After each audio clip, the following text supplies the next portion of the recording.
கர்நாடகா ஹனூர் அருகே கர்நாடக வனத்துறையினரால் தமிழர்கள் கொல்லப்பட்டது குறித்து சட்டமன்ற பேரவை விதி 55 கீழ் எதிர்க்கட்சி தலைவர் மாண்புமிகு திரு உதயநிதி ஸ்டாலின், மாண்பு உறுப்பினர்கள் திரு KN நேரு, மாண்பு உறுப்பினர் திரு ஏவா வேலு, மாண்பு உறுப்பினர் திரு ஓ பன்னீர்செல்வம், மாண்பு உறுப்பினர் முனைவர் பால் மனோஜ் பாண்டியன், மாண்பு உறுப்பினர் முனைவர் MH ஜவஹருல்லா, மாண்பு உறுப்பினர் திரு K நித்யானந்தன், மாண்பு உறுப்பினர் திரு மு தம்மிமுன் அன்சாரி, மாண்பு உறுப்பினர் முன்னாள் முதலமைச்சர் திரு எடப்பாடி K பழனிசாமி, மாண்பு உறுப்பினர் திரு அகில கிருஷ்ணமூர்த்தி, மாண்பு உறுப்பினர் திரு OS மணியன், மாண்பு உறுப்பினர் திரு ராஜேந்திரன், மாண்பு உறுப்பினர் R காமராஜ், மாண்பு உறுப்பினர் திரு KC கருப்பண்ணன், மாண்பு உறுப்பினர் திரு தளவாய் சுந்தரம், மாண்பு உறுப்பினர் முனைவர் திருமதி சௌமியா அன்புமணி, மாண்பு உறுப்பினர் கணேஷ்குமார், மாண்பு உறுப்பினர் சிவகுமார், மாண்பு உறுப்பினர் திரு வைத்திலிங்கம், மாண்பு முனைவர் திருமதி தாரகை கத்பட், மாண்பு உறுப்பினர்கள் திரு T ராமச்சந்திரன், மாண்பு உறுப்பினர் திரு K மாரிமுத்து, மாண்பு உறுப்பினர் திரு செல்லசுவாமி, மாண்பு உறுப்பினர் திருமதி லதா, மாண்பு உறுப்பினர் திரு M போஜராஜன் ஆகியோர் முன்னறிப்பு கொடுத்துள்ளார்கள். இவற்றை நான் சிறப்பு கவன ஈர்ப்பு தீர்மானமாக எடுத்துக்கொள்கிறேன். கட்சிக்கு ஒரு வீதம் மாண்பு உறுப்பினர்கள் இப்பொருள் குறித்து சுருக்கமாக கூறி அரசின் கவனத்தை ஈர்க்கலாம். மாண்புமிகு உறுப்பினர் முனைவர் பால் மனோஜ் பாண்டியன் அவர்கள். மாண்புமிகு பேரவைத் தலைவர் அவர்களே, என்னை சட்டமன்ற உறுப்பினராக்கி இங்கே பேசுவதற்கு வாய்ப்பு தந்து அங்கீகாரத்தை தந்த திராவிட மாடல் முதலமைச்சர் கழகத் தலைவர் அவர்களுக்கு முதற்கண் என்னுடைய நன்றியினை தெரிவித்து, வாய்ப்பு தந்த தங்களுக்கும் என்னுடைய நன்றியினை தெரிவித்து, இன்று ஒரு முக்கியமான பிரச்சனை கர்நாடக மாநிலத்தில் உள்ள சாம்ராஜநகர் மாவட்டத்தில் ஹன்னூர் தாலுகாவில் மரியமங்கலா வனப்பகுதியில் 3 தமிழர்கள் கால்நடைகளை தேடி சென்றபோது அநியாயமாக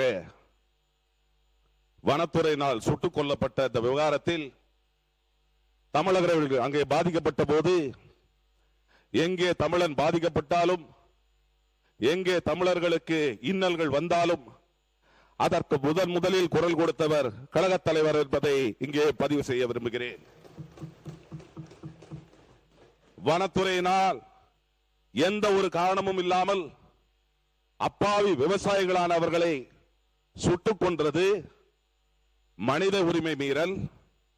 இது ஒரு ஃபேக் என்கவுண்டர் என்று கூட அழைக்கலாம். ஃபேக் என்கவுண்டர் என்று சொன்னால் சுட்டுக் கொல்லப்பட்ட அந்த விவசாயிகளுக்கு நியாயம் கிடைக்க வேண்டும் என்று சொன்னால் அங்கே உச்ச நீதிமன்றத்தினுடைய தீர்ப்புகள் பின்பற்றப்பட்டதா? இறந்தவுடன் வனத்துறையினர் அதனை தேசிய மனித உரிமை ஆணையத்துக்கு தெரிவித்திருக்க வேண்டும். கொலை குற்ற வழக்கு பதிந்திருக்க வேண்டும். அது மட்டுமல்லாது உளவுத்துறையின் மூலமாக இவர்கள் தவறு புரிந்தவர்கள் என்பதை அறியும் வகையில் அவர்களுக்கு ஏதேனும் அறிக்கையை பெற்றுதான் அதை செய்திருக்கின்றார்களா என்பதை எல்லாம் அறிந்த பின்புதான் அவர்கள் இது போன்ற நடவடிக்கையில் ஈடுபட்டிருக்க வேண்டும். ஆகவே அவர்களை பாதுகாக்கின்றவர்கள் மீது கூட சட்டப்படி வழக்குகள் பதிவு செய்யப்பட வேண்டும். தமிழர்களுக்கு நியாயம் கிடைக்க வேண்டும் என்று சொன்னால் அவர்களுக்கு, அந்த பாதிக்கப்பட்ட குடும்பத்தினருக்கு வேலை வாய்ப்பு கொடுக்கப்பட வேண்டும். கொலை வழக்கு பதிவு செய்யப்பட வேண்டும். அவர்களுக்கு போதுமான காம்பன்சேஷன் கொடுக்கப்பட வேண்டும். இது தவிர இதில் ஈடுபட்ட அந்த காவல்துறையினர் மீது ஃபேக் என்கவுண்டருக்கு நீதி விசாரணை நடைபெற வேண்டும். இது போன்று நடந்தால் எதிர்காலத்தில் இனிமேல் தமிழர்கள் அதனை அனுமதிக்க மாட்டார்கள் என்ற வகையில் அது இருக்க வேண்டும் என்பதை தெரிவித்து, இதை நாம் சாதாரணமாக இருக்கக்கூடாது. இது தமிழர்களுக்கான பிரச்சனை. அவர்கள் கொடுக்கின்ற விளக்கங்களையும் ஏற்கக்கூடாது. தெளிவான நீதி விசாரணை நடைபெற வேண்டும். அதற்காக இந்த அரசுடைய கவனத்தை ஈர்த்து அரசாங்கம், நம்முடைய தமிழக அரசு அழுத்தம் கொடுக்க வேண்டும். நம்முடைய தமிழக அரசு மற்ற மாநில அந்த கர்நாடக மாநிலத்தில் நடைபெற்ற இந்த கொலை வழக்கை கண்டித்து இது போன்ற உச்ச நீதிமன்றத்தினுடைய தீர்ப்புகள் பின்பற்றப்பட்டதா என்பதை தெளிவாக எடுத்துச் சொல்ல வேண்டும் என்று தெரிவித்து அமர்கிறேன். நன்றி. மாண்புமிகு உறுப்பினர் முன்னாள் முதலமைச்சர் திரு எடப்பாடி கே பழனிசாமி அவர்கள். மாண்புமிகு பேரவைத் தலைவர் அவர்களே, தமிழ்நாட்டை பூர்வீகமாக கொண்ட குடும்பங்களைச் சேர்ந்த 4 பேர் 15/8/2026 அன்று சாம்ராஜ் நகர் மாவட்டத்தில் உள்ள காவேரி வனவிலங்கு சரணாலயத்திற்கு அருகில் உள்ள பாதுகாக்கப்பட்ட வனப்பகுதியில் காணாமல் போன தங்களது கால்நடையை தேடி போனதாகவும், அப்போது கர்நாடக வனத்துறையினால் அந்தோணிசாமி, ஜான் ரோஸ் பீட்டர் மற்றும் குமார் ஆகிய 3 பேர் சுட்டுக் கொல்லப்பட்டதாகவும், 4வது நபர் படுகாயத்துடன் மைசூர் அரசு மருத்துவமனையில் சிகிச்சை பெற்று வருவதாகவும் பாதிக்கப்பட்ட குடும்பத்தினர் தெரிவித்துள்ளனர். மான் வேட்டையில் ஈடுபட்டதால் இந்நிகழ்வு ஏற்பட்டுவிட்டது என்று வனத்துறையில் சுட்டதாக பாதிக்கப்பட்ட குடும்பத்தினர் தெரிவிக்கின்றனர்.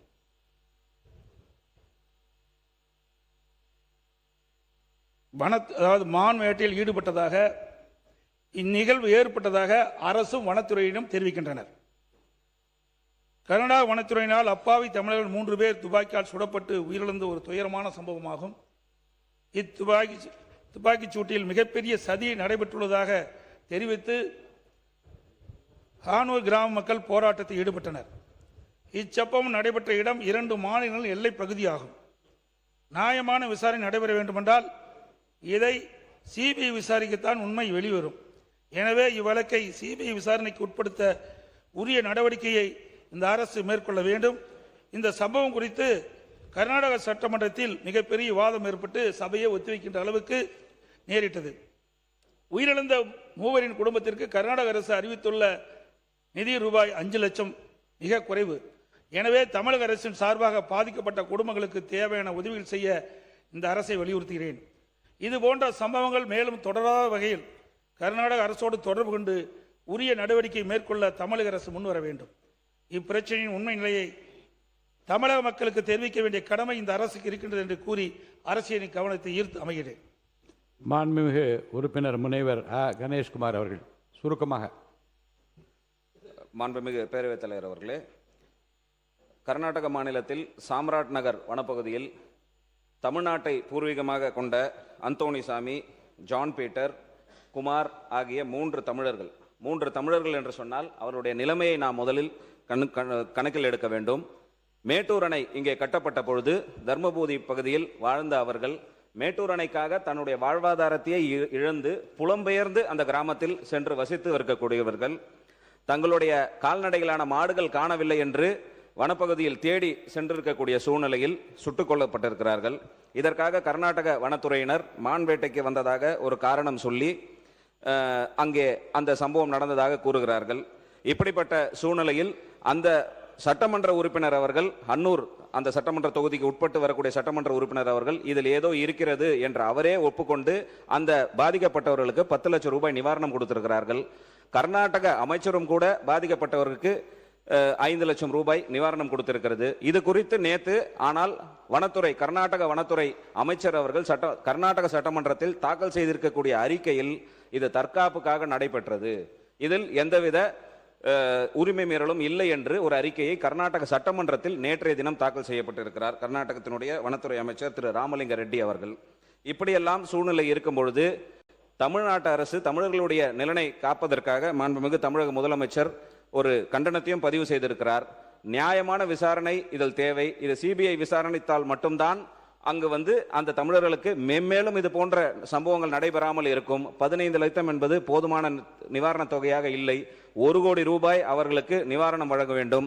மேலும் குறிப்பாக சொல்ல வேண்டும் என்று சொன்னால், புதிதாக கர்நாடக சட்டமன்றத்தில் அவர்கள் தாக்கல் செய்த ஆவணங்களில் ஒரு செட் பேரகான் ஸ்லிப்பர், அதாவது அதோடைய பிரைஸ் டாகோட ஒட்டப்பட்டு புதிதாக ஆதாரமாக சேர்க்கப்பட்டிருக்கிறது.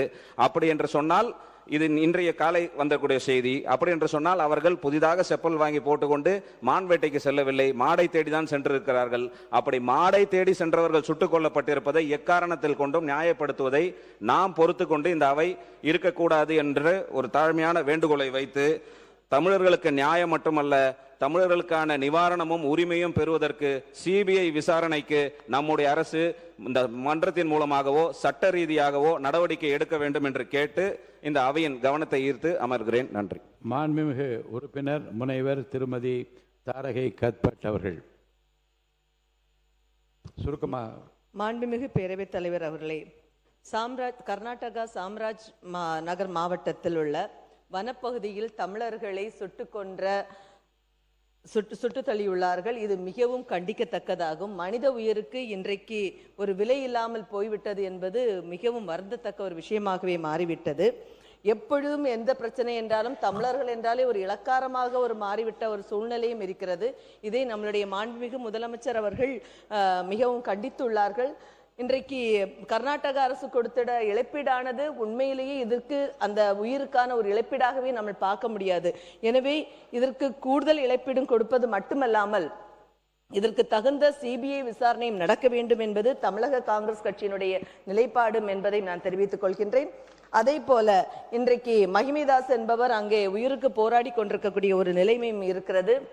அதற்கும் அந்த கர்நாடக அரசாங்கமானதும் முழுவதுமாக அவருடைய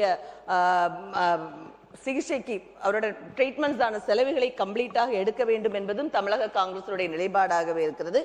எனவே இந்த இறந்து போன்ற 3 பேருக்கும் கர்நாடக அரசு அவர்களுக்கு வேலையும் வாய்ப்பையும் கொடுக்க வேண்டும் என்பதை கூறி ஆணித்தரமாக சிபிஐ விசாரணை அமைய வேண்டும் என்பதை கூறி தமிழக காங்கிரசினுடைய நிலைமையை நாங்கள் நிலைப்பாடையும் எடுத்துக் கூறுகிறோம். நன்றி.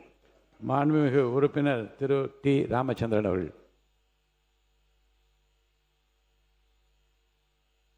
மாண்புமிகு பேரவைத் தலைவர் அவர்களே, கர்நாடகா மாநிலம் சாம்ராஜ்நகர் மாவட்டம் அன்னூர் வட்டம் தாமையர் பாளையம் கிராமத்தை சார்ந்த அந்தோணிசாமி, ஜான் பீட்டர், குமார் என்ற 3 தமிழர்கள் தங்களுடைய கால்நடைகள் வனப்பகுதிக்கு சென்று வீடு திரும்பவில்லை என்று கடந்த 14ஆம் தேதி வன பகுதியை நோக்கி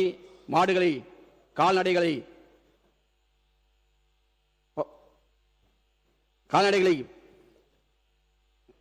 நோக்கி சென்றிருக்கின்றனர். அப்போது கர்நாடக வனத்துறையினர் சுட்டதில் அந்தோணிசாமி, ஜான் பீட்டர், குமார் ஆகிய 3 நபர்கள் உயிரிழந்திருக்கிறார். உடன் சென்ற ஒரு நபர் பலந்த காயங்களோடு இன்றைக்கு மருத்துவமனையில் அனுமதிக்கப்பட்டிருக்கிறார். வனத்துறையுடைய இந்த அராஜக போக்கை இந்திய கம்யூனிஸ்ட் கட்சியின் சார்பாக வன்மையாக கண்டிக்கிறோம். அதே போல இவர்கள் மீது கொலை வழக்கு பதிவு செய்ய வேண்டும். அதோடு மட்டுமில்லாமல் உயிரிழந்த குடும்பத்துக்கு அரசின் சார்பாக 1 கோடி ரூபாய் கர்நாடக அரசு நிவாரணம் வழங்க வேண்டும். குடும்பத்தில் ஒருவருக்கு வேலை வாய்ப்பு வழங்க வேண்டும். இந்த வழக்கை சிபிஐக்கு மாற்றப்பட வேண்டும். தொடர்ந்து தமிழர்கள் கடந்த 2015ஆம் ஆண்டு ஆந்திரா வனப்பகுதியில் 20 பேர் சுட்டுக் கொன்றனர். அந்த காயங்கள் மறைவதற்குள் கர்நாடக மாநிலத்தில் 3 தமிழர்களை சுட்டுக் கொண்டிருக்கின்றனர். தமிழர்களுடைய உயிரை துப்பாக்கி குண்டுகள் தீர்மானிக்க கூடாது.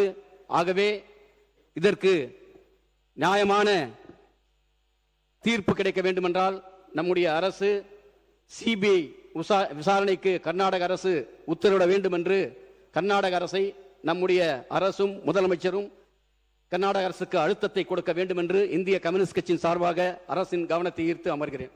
மாண்புமிகு உறுப்பினர் திருமதி லதா அவர்கள்.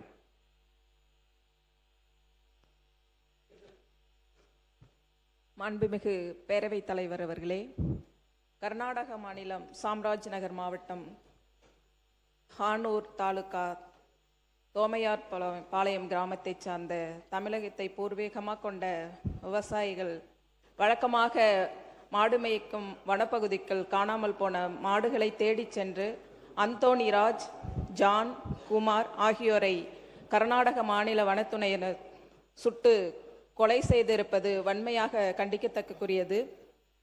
தங்கள் குற்றத்தை மறைக்க அவர்கள் வேட்டையாடினார்கள் என்று வனத்துறையினர் பொய்யான குற்றச்சாட்டை தெரிவித்துள்ளனர்.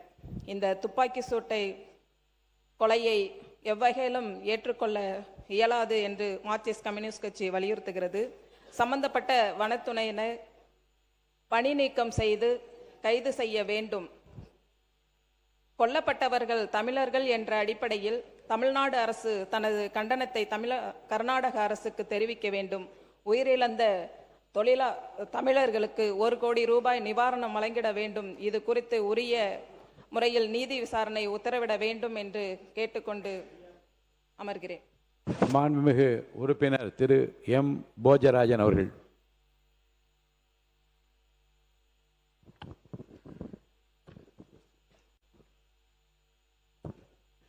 மாண்புமிகு பேரவைத் தலைவர் அவர்களே, முதலாவதாக இந்த துயர சம்பவத்தில் இறந்த அந்த குடும்பங்களுக்கு எங்களுடைய பாரதிய ஜனதா கட்சியின் சார்பாக ஆழ்ந்த இரங்கலையும் அனுதாபத்தையும் தெரிவித்துக் கொள்கின்றோம். இன்னொருவர் சிகிச்சை பெறுவதாக சொல்லப்படுகிறது. அவர் சிகிச்சை பெற்று திரும்ப வேண்டும் என்று பிரார்த்தனை செய்து கொள்கின்றோம். இது வன்மையாக கண்டிக்க வேண்டிய ஒரு நிகழ்வு.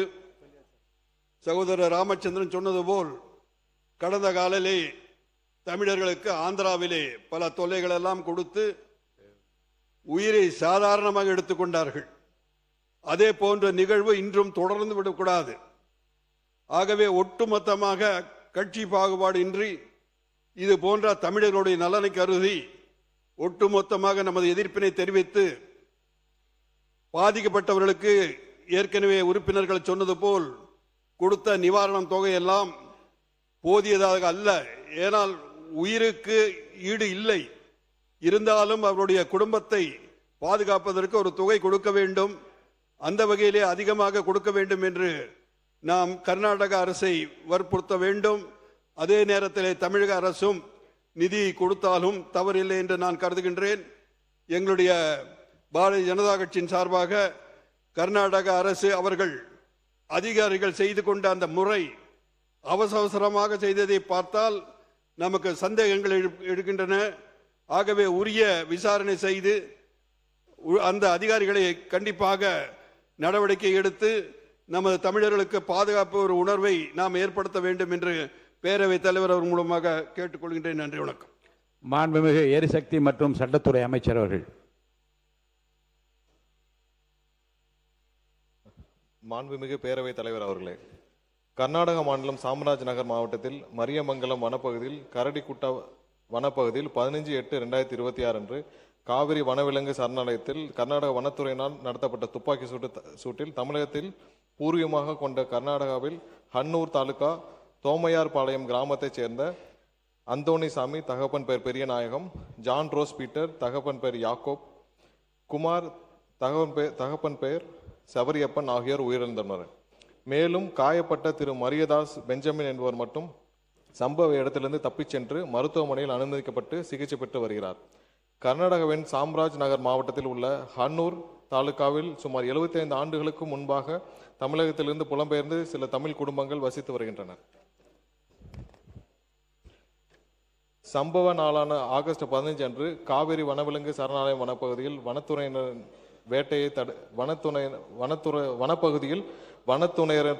வேட்டையை தடை நடவடிக்கையின் போது 3 பேர் சுட்டுக் கொல்லப்பட்டனர்.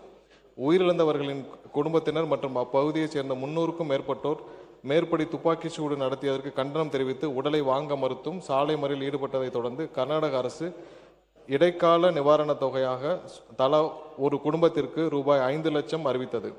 மேலும் மேற்படி சம்பவம் குறித்து கர்நாடக அரசு துறையினர் சாலை மறியலில் ஈடுபட்ட மக்களிடம் பேச்சுவார்த்தை நடத்தி உரிய விசாரணை நடத்தப்படும் என்று கூறியதன் அடிப்படையில் இறந்தவர்களின் உடல்கள் உடற்கூறாய்வுக்கு பின்பு 17/8/2026 அன்று அக்குடும்பத்தினரிடம் ஒப்படைக்கப்பட்டு இறுதி சடங்கும் நடைபெற்றன. வனத்துறையினர் துப்பாக்கி சூட்டு சம்பவம் குறித்து முறையான நீதி விசாரணைக்கு மாண்புமிகு கர்நாடக முதலமைச்சர் அவர்கள் உத்தரவிட்டுள்ளார். துப்பாக்கி சூடு நடந்ததற்கு சரியான நிகழ்வுகள், முதலில் சுட்டது யார் மற்றும் வனத்துறையை வன்முறையை பயன்படுத்தியது நியாயமானதா என்பது குறித்து மாஜிஸ்ட்ரேட் தலைமையிலான விசாரணை குழு ஆய்வு செய்யும் என்று கர்நாடக முதல்வர் தெரிவித்துள்ளார். மேலும் விசாரணைக்கு பிறகு உயிரிழந்தவர்களின் குடும்பங்களுக்கு கூடுதல் இழப்பீடு வழங்கப்படும் என்றும் அதற்கான விவரங்கள் இறுதி செய்யப்பட்டு வருவதாகவும் கர்நாடக அரசு உறுதியளித்துள்ளது. பாதிக்கப்பட்ட குடும்பத்தினரின் புகாரின் பேரில் சம்பந்தப்பட்ட வனத்துறை அதிகாரிகள் மீது ஹன்னூர் காவல்துறையினரால் BNS 103(1) கீழ் முதல் தகவல் அறிக்கை பதிவு செய்யப்பட்டுள்ளது. மாண்புமிகு தமிழக முதலமைச்சர் அவர்கள் உயிரிழந்த குடும்பத்தினருக்கு தனது ஆழ்ந்த இரங்கலை தெரிவித்து இச்சம்பவத்திற்கு கடும் கண்டனத்தை தெரிவித்ததுடன் இது ஒரு படுகொலை மட்டுமல்ல, கர்நாடக வனத்துறையின் விளக்கம் ஏற்றுக்கொள்ளத்தக்கதல்ல என்றும் இந்த கொடூர சம்பவம் தொடர்பாக நேர்மையான விசாரணை நடைபெற வேண்டும் என்றும் உயர்மட்ட குழு விசாரணை அமைத்து தவறிழைத்தவர்களுக்கு உரிய தண்டனை வழங்கப்பட வேண்டும். பாதிக்கப்பட்டவர்களின் குடும்பத்தினருக்கு தேவையான அனைத்து உதவிகளையும் கர்நாடக அரசு வழங்க வேண்டும் எனவும் இதுபோன்று இனி ஒரு சம்பவம் நடக்காமல் இருக்க கர்நாடக அரசு உரிய நடவடிக்கை மேற்கொள்ள வேண்டும் என்று வலியுறுத்தியுள்ளார் என்ற விவரத்தை தங்கள் வாயிலாக தெரிவித்துக் கொள்கிறேன். அத்துடன் மாண்புமிகு பேரவைத் தலைவர் அவர்களே, உலகமெங்கிலும் இருக்கும் தமிழர்களுக்கு, ஒட்டுமொத்த தமிழர்களுக்கான ஒரே நம்பிக்கை நம்முடைய தமிழக முதல்வர் அண்ணன் விஜய் அவர்கள் மட்டுமே. இன்று தமிழர்களுக்கு எந்த விதத்திலும் எங்கே தீங்கு ஏற்பட்டாலும் முதல் குரலாக முதல்வரின் குரல் கண்டிப்பாக இருக்கும். ஒரு சில பேருக்கு திடீர் தமிழர்கள் பாசம் இருக்கும். அதெல்லாம் இந்த நம்மளுடைய வரலாற்றில் ஏற்கனவே பார்த்ததுதான். 2009 3 மணி நேரம் ஒரு அடையாள உண்ணாவிரத நாடகம், அதை தொடர்ந்து நடைபெற்ற கேள்விகளில் மழை விட்டாலும் தூவானம் விடவில்லை என்று பதில் போன்று இல்லாமல் கண்டிப்பாக 100% தமிழர்களுக்கு எங்கு எந்த தீங்கு ஏற்பட்டாலும் முதல் குரல் முதல்வருடைய குரல் இருக்கும் என்பது கருத்துமில்லை.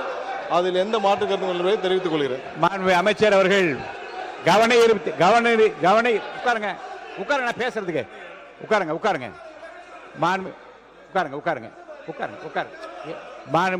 மாண்புமிகு கவன ஈர்ப்பு தீர்மானத்தை ஒட்டி மட்டும் கூறிய வார்த்தைகள் அவை குறிப்பில் இருக்கும்.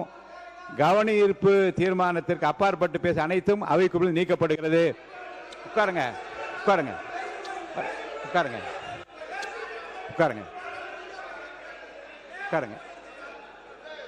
ஒரு முடிவு சொல்ற உட்காருங்க. சொல்லிடுறேன்.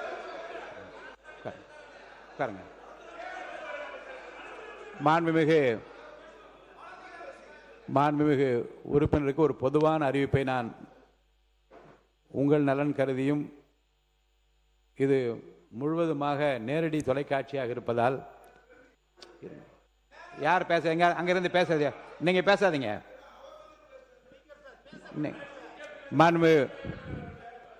உட்காருங்க, நீங்க உட்காருங்க. மாண்பு அவை முன்னவர் உட்கார சொல்லுங்க. பாருங்க, அவை முன்னவர் உட்காருங்க. நீங்க உட்காருங்க. இல்ல நீங்க உட்காருங்க. மாண்புமிகு அமைச்சர்கள் பதிலுரை கூறுகிற போது எந்த பொருள் குறித்து இங்கே விவாதிக்கப்படுகிறதோ கவனத்தை ஈர்க்க அதை ஒட்டிய பிரச்சனைகளை உங்கள் கருத்தை சொல்லலாம். பிற கருத்துக்களை சொல்லி யாருடைய கவனத்தை ஈர்ப்பதற்காக நீங்கள் செய்கிறது எனக்கு தெரியவில்லை. இனி இதை நான் அனுமதிக்க முடியாது. உங்களை பொறுத்த வரைக்கும் கொடுக்கப்பட்டிருக்கிற பொருள் மீது எவ்வளவு வேண்டுமானால் நீங்கள் கருத்துக்களை கூறலாம். அதை ஒட்டி முந்தைய நிகழ்வுகளிலே இதே போன்று முந்தைய அரசாங்கங்கள் அப்படி நடந்திருந்தால் அதை பற்றி குறிப்பிடலாம். அதற்கு நான் அனுமதி தருவேன். வேறு பொருள் குறித்து இங்கே குறிப்பிடப்படுவதையும் அதனால் எழக்கூடிய அந்த பிரச்சனைகளையும் கருத்தில் கொண்டு நீங்கள் பதிலளிக்குமாறு நான் கேட்டுக்கொள்கிறேன். மாண்புமிகு இந்த வரிசையில் அமர்ந்திருக்கிற உறுப்பினர்களுக்கு ஒவ்வொரு கட்சிக்கும் கொறடா என்று இருக்கின்றார்கள். ஒரு கொறடா எழுந்து பேசினால் மற்றவர்கள் அமர வேண்டும் என்பது நாம் ஏற்றுக்கொண்டிருக்கிற ஒரு விதி. ஒரு கொறடா எழுந்து நிற்கிற போது இங்கே அத்தனை பேர் எழுந்து நிற்கலன்னா அப்புறம் யாருடைய பேச்சு நான் கேட்க முடியும்? அதை நான் இனிமேல் அனுமதிக்க முடியாது. நம்முடைய உட்காருங்க. இல்லை எல்லாரும் கொறடா எழுந்து நின்றால் மற்றவர்களாம் அமர வேண்டும். அப்போ அவருக்கு ஏற்ற உரிய அந்த மரியாதை, அதுக்காக தான் கொறடா என்று வைத்திருப்பதே பேரவைத் தலைவருக்கும் உறுப்பினர் இணக்கமான ஒரு சூழ்நிலையை கொறடா ஏற்படுத்துவார் என்று கருதித்தான் அந்த கொறடா என்ற பதவி உருவாக்கப்பட்டிருக்கிறது. அந்த வகையில் உங்கள் கொறடா எழுந்து நிற்கிற போது மற்றவர்கள் எழுந்து பேச வேண்டாம் என்று நான் கேட்டுக்கொள்கிறேன். அடுத்து அவசர பொது முக்கியத்துவம் வாய்ந்த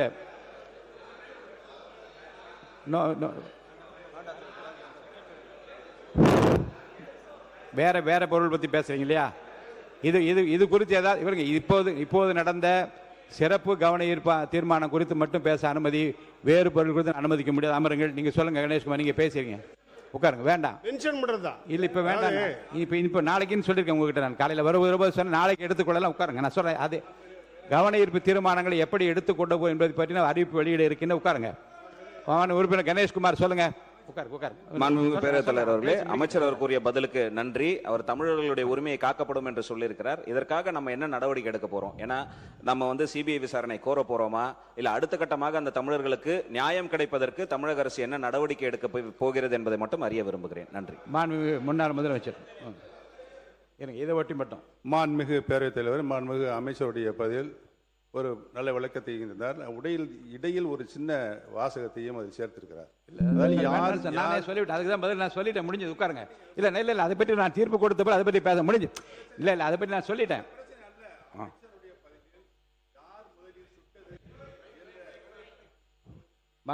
யார் முதலில் சுட்டது என்ற கேள்விக்குறியை போட்டிருக்கிறார். அதற்குத்தான் உங்கள் மூலம் நான் விளக்கம் கேட்க கடமைப்பட்டிருக்கிறேன். மாண்புமிகு சட்டத்துறை அமைச்சர் அவர்கள். மாண்புமிகு பேரவைத் தலைவர் அவர்களே, நான் கொடுத்த பதில் உரையில் விரிவான விசாரணை கர்நாடக தரப்பில் செய்யப்பட்டு வருகிறது. கண்டிப்பாக நம்மளுடைய முதல்வர் தரப்பிலும் ஒவ்வொரு விசாரணையும் நம்ம மானிட்டர் பண்ணிட்டே தான் இருக்கோம். இது குறித்து கண்டிப்பாக ஒரு சில தினங்களில் விசாரணை முழுவதுமாக முடிந்த பிறகு மேஜிஸ்ட்ரேட் தலைமையிலான விசாரணையும் நடைபெற்று வருகிறது. இது குறித்த டெவலப்மெண்ட்ஸை பார்த்துட்டு அது குறித்து ஏதாவது தேவைப்படும் என்றால் நம்ம அடுத்த கட்ட நடவடிக்கை கொடுத்து நம்ம செய்வோம். அவசர பொது முக்கியத்துவம் முன்னாள் முதலமைச்சர் திரு எடப்பாடி கே பழனிசாமி அவர்கள் இது குறித்து மட்டும். மாண்புமிகு பேரவைத் தலைவர்களே, சுடப்பட்டு இறந்தவர்கள் தமிழை பூர்வீகமாக கொண்டவர்கள் தமிழர்கள். ஆகவே நம்முடைய மாநில அரசு அந்த குடும்பத்திற்கு ஏதாவது நிதியுதவி வழங்க முன்வருமா என்று தங்கள் வாயிலாக அறிவித்தார். மாண்பு வனத்துறை அமைச்சர் நிற்கிறார். மாண்பு வனத்துறை அமைச்சர் நிற்கிறார். உட்காருங்க. மாண்புமிகு பேரவைத் தலைவர் அவர்களே, நம்முடைய அன்புக்குரிய முதலமைச்சர் அவர்கள் அவர் ஆணைக்கிணங்க நம்முடைய தமிழக வனத்துறை சார்பாக இறந்தவர் அந்தோணிசாமி குடும்பத்திற்கும், ஜான் ரோஸ் பீட்டர் அவருடைய குடும்பத்திற்கும், குமார் என்பவர் குடும்பத்திற்கும் ரூபாய் 10 லட்சம் தலா ரூபாய் 10 லட்சம் கொடுப்பதாக நம்மளுடைய முதல்வர் ஆணைக்கிணங்க நம்மளுடைய வனத்துறை அதிகாரிகளிடம் ஆலோசிக்கப்பட்டு விரைவில் வழங்கப்படும் என்பதை இந்த அவையில் உங்கள் முன் தெரிவிக்கிறேன். நன்றி. மாண்புமிகு சட்டத்துறை அமைச்சர் அவர்கள் ஏதாவது சொல்ல விரும்புறீங்களா? மாண்புமிகு பேரவைத் தலைவர்களே,